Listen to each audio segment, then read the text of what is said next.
MBS Radio se une a Himalaya. Todo el contenido de MBS Radio lo encuentras en la aplicación gratuita de Himalaya.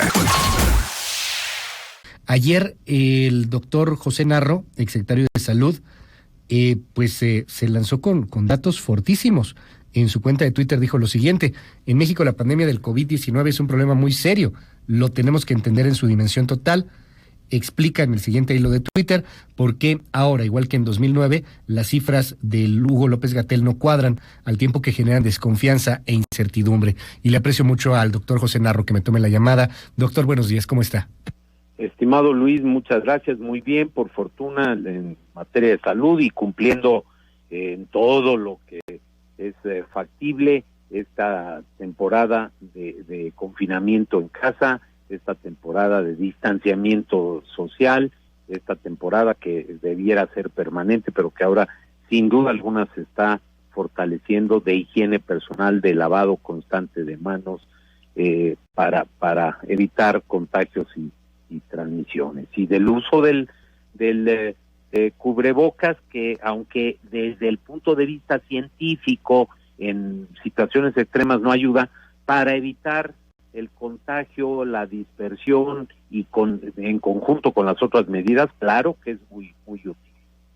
Oiga, doctor, ayer pues lanza estos mensajes en sus redes sociales y llaman poderosamente la atención. Ya se ha señalado todo esto, pero pues hace usted ahí un cálculo, y es que sí, cuando hablamos de que pues las cifras que se reportan por el modelo Centinela pueden ser superior en 8 o hasta en 30 veces, pues es una diferencia entre 120,000 o 500,000, por ejemplo, de personas que podrían estar contagiadas, dice usted en sus redes sociales.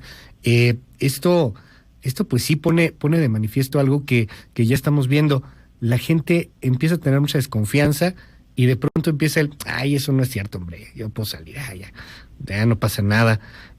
Parece que se está perdiendo seriedad en el asunto, máxime cuando el presidente dice, por ejemplo, lo dijo hace un momento, que ya logramos aplanar la curva. Sí, cuando va francamente en ascenso. Es muy sencillo el tema. Si hubiéramos horizontalizado la curva, no hubiéramos entrado a la fase 3. Pues es muy simple, es por definición. El gobierno, como dice una cosa, dice otra, porque la fase 3 es, así se dijo, así se sostuvo, así es la realidad, es una fase de crecimiento acelerado en el número de los casos.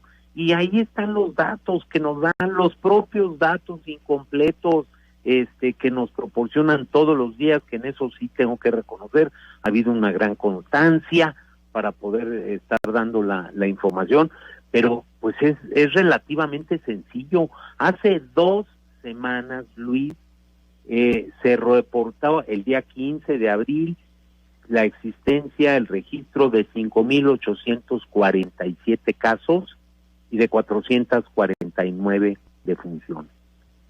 Hace 2 semanas, el día 22, una semana después, 10,544 casos. Había tenido un crecimiento de más de 80%. Y el número de defunciones se había duplicado prácticamente, 970. Al día de ayer, no se cumple todavía la semana, ya tenemos 16,752 casos y 1,569 defunciones oficiales. Entonces, ¿cómo que está horizontalizada la curva? Está en el periodo de crecimiento.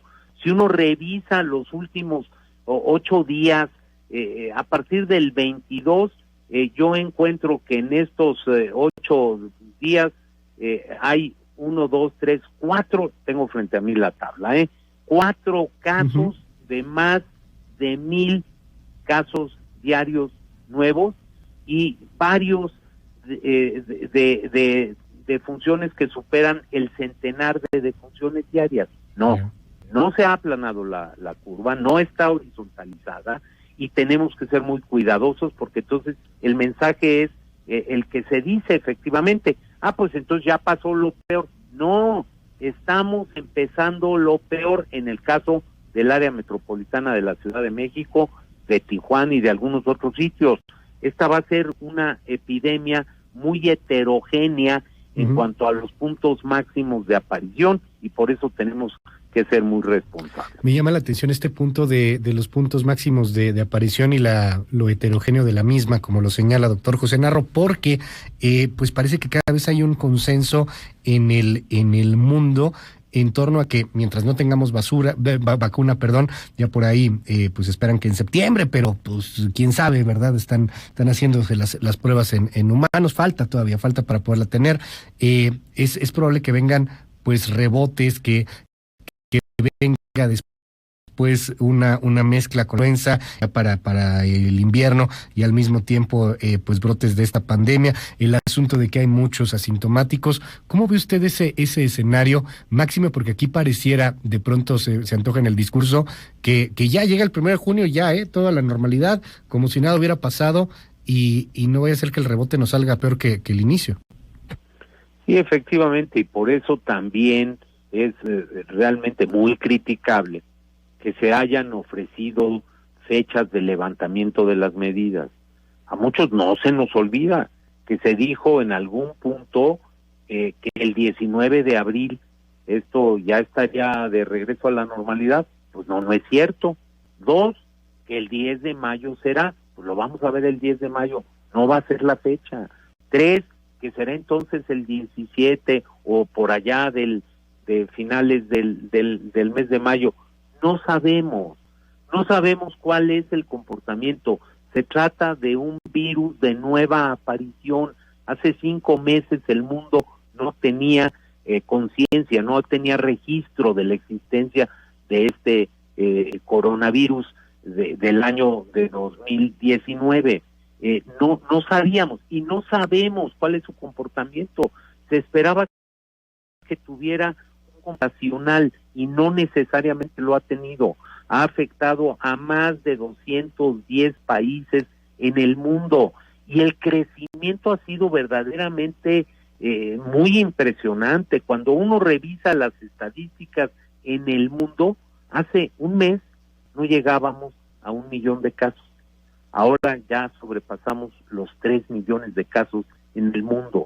Y se trata de un virus que afecta la salud, que tiene una alta contagiosidad, es mucho más contagioso el virus de la influenza.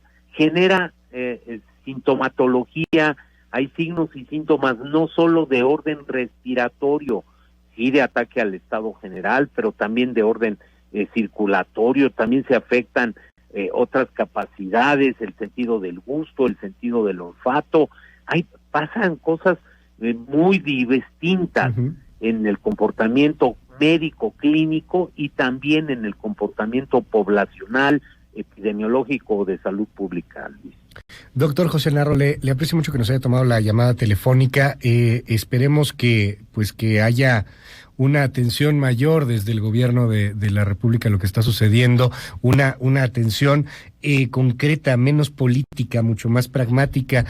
Terminaría preguntándole cómo está viendo el asunto de los hospitales de salud. También hay un discurso ahí permanente de que estamos bien, tenemos todo lo que necesitamos, no pasa nada, y de repente a las horas una protesta de médicos, reclaman cubrebocas, otros que dicen cuál estamos bien, ya realmente no tenemos tantas camas, nos estamos saturando. Por ahí ya al menos los hospitales privados pues lo han señalado, ya un par de ellos han dicho estamos saturados, ya no podemos con más pacientes de coronavirus. ¿Cómo ve este asunto, hablando justamente del tema de la información y de los números? ¿Qué tan saturados estaremos?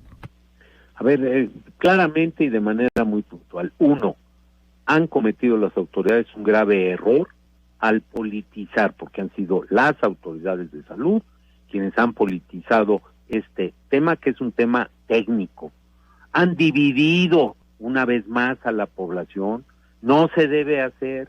Desde el Ejecutivo Federal lo que tiene que haber es convocatorias a la unidad nacional, no comentarios que fracturen, dividan y enfrenten a nuestra sociedad. 2, en este caso, en materia de la epidemia, bueno, pues el enfrentamiento con los gobernadores ha sido directo y con gobernadores cercanos del mismo partido que el gobierno federal. Incomprensible la disputa con Baja California, indiscutible que Jalisco, que Tamaulipas, que Nuevo León han tenido diferencias profundas, Michoacán, por supuesto, de todos los partidos. Entonces se ha cometido un gravísimo error al politizar temas que son extraordinariamente técnicos. Se ha tenido poca capacidad para entender que tiene que ser la ciencia y no las creencias las que regulen, rijan, ni siquiera la buena voluntad y los buenos deseos. Y finalmente, claro, para el tema de la saturación, de nueva cuenta, nos dan la panorámica nacional. Se nos dice, no, solo hay 20% de las camas nacionales ocupadas. Es que el problema ahorita no es parejo, ni va a serlo. Esta es una epidemia, como muchas de este tipo, que tienen una trayectoria muy heterogénea, que empieza en un punto, que alcanza su máximo en una región, pero después se presentan no rebotes o rebrotes de la epidemia, sino que va tomando un curso conforme se van incrementando los contagios, en fin. Entonces, no, aquí en la Ciudad de México, la información que yo tengo, en muchos hospitales, en varios de los hospitales privados, pero también en varios de los hospitales del sector público, institutos nacionales y hospitales, es que hay una demanda muy alta, y sería útil, por la transparencia, que tuviéramos una información mucho más definida, detallada, puntual. Muchas gracias, doctor José Narro. Muy buenos días. Buenos días, Luis. Muchas gracias. Es el exsecretario de Salud en este país, el doctor José Narro. Hemos hablado con muchos exsecretarios del país en este espacio.